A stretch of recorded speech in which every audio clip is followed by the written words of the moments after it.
آج ہم آپ کو برصغیر کی اس مسلمان سیاسی شخصیت کی زندگی کے کچھ گوشوں سے آشنا کرانے کی کوشش کریں گے جن کے بارے میں تاریخ کے اکثر طالب علم یہ رائے رکھتے ہیں کہ اگر سلطان فتح علی ٹیپو کے ارد گرد میر صادق جیسے ننگے ملت، ننگے دین اور ننگے وطن کردار نہ ہوتے تو یقیناً آج برصغیر کی تاریخ اس سے مختلف ہوتی۔ شیر محصور، جس کے بارے میں انگریز مائیں اپنے بچوں کو ڈرانے کے لیے کہا کرتی تھیں کہ خاموش ہو جاؤ ٹیپو آ رہا ہے، کی سیاسی اور جنگی زندگی کے اوراق پلٹنے سے پہلے گزارش ہے کہ نئے آنے والے ساتھی چینل کو سبسکرائب کر کے ساتھ موجود بیل کی علامت کو بھی دبا دیں۔ ناظرین محترم، تاریخی شہادتوں کے مطابق 18ویں صدی میں سرزمین ہندوستان پر دو ہی ایسی شخصیات تھیں جو انگریزوں کا راستہ روکنے کی قوت اور صلاحیت رکھتی تھی، جن میں سے ایک نواب سراج الدولہ جو کہ بنگال کے حاکم تھے، جبکہ دوسری شخصیت شیر محصور سلطان فتح علی ٹیپو کی تھی۔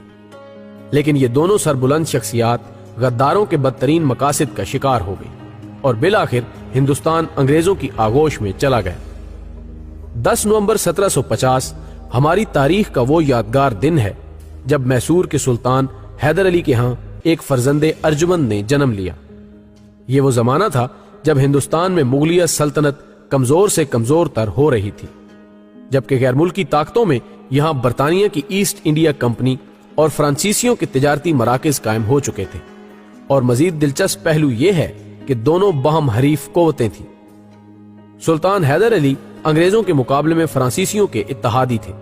جبکہ انگریز اپنی مکاری کی بدولت نہ صرف مرہٹوں کی طاقت کو اپنے حق میں استعمال کر رہا تھا، بلکہ یہ بھی ہماری تاریخ کا ایک تاریک پہلو ہے کہ حیدرآباد دکن کا مسلمان حکمران نظام الملک بھی حیدر علی کے مقابلے میں انگریزوں کا اتحادی تھا۔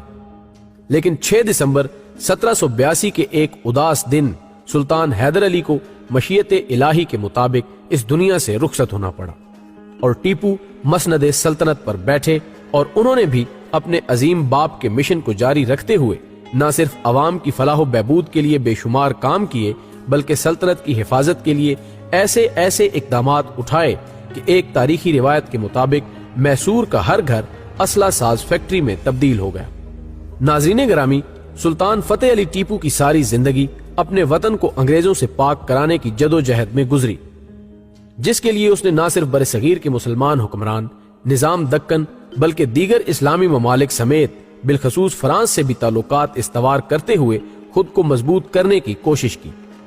اس دوران انگریزوں، مرہٹوں اور نظام آف حیدرآباد کو بارہا ٹیپو کے مقابلے میں ہزیمت بھی اٹھانا پڑی۔ انگریز جان چکے تھے کہ ٹیپو پر فتح پائے بغیر ہندوستان پر قبضہ ممکن نہیں، اور ان پر یہ بھی کھل چکا تھا کہ وہ جنگ کے ذریعے شیر محصور کو شکست نہیں دے سکتے۔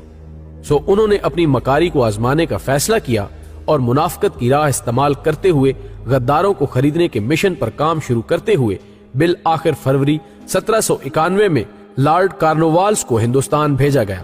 جس نے بنگلور کو فتح کر کے سرنگا پٹم کا محاصرہ کر لیا، مگر چیچک کی وبا پھوٹنے پر ابھی وہ محاصرہ اٹھانے پر مجبور ہی ہوئے تھے کہ مرہٹے ان کی مدد کو آ پہنچے۔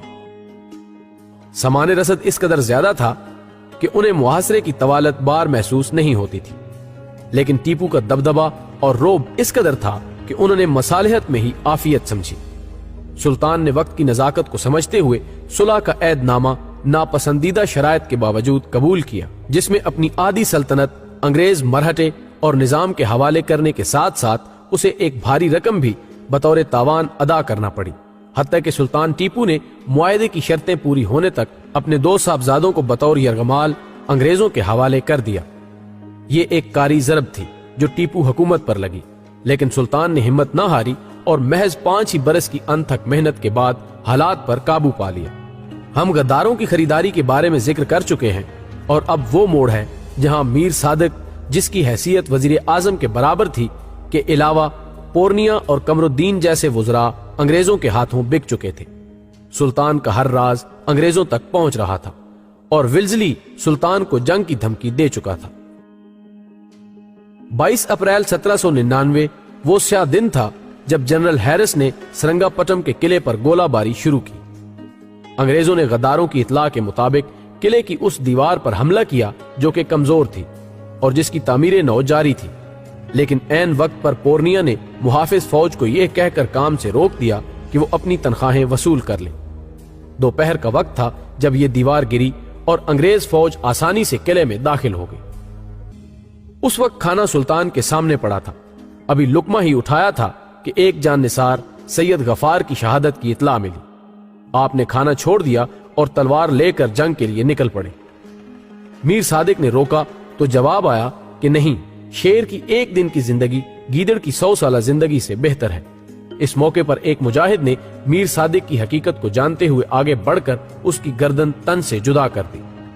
دوران جنگ زخموں سے چور ٹیپو سلطان زمین پر گرے تو انگریز سپاہی نے زمین پر گرے سلطان کی بیش قیمتی پیٹی اتارنے کی کوشش کی، لیکن ابھی رمق باقی تھی۔ سلطان نے ایک وار میں اس کا کام تمام کر دیا اور شہید ہو گئے۔ جب تلاشی بسیار کے بعد آپ کی میت مل گئی تو انگریز کمانڈر نے خوشی سے نعرہ لگاتے ہوئے کہا کہ آج سے ہندوستان ہمارا ہے۔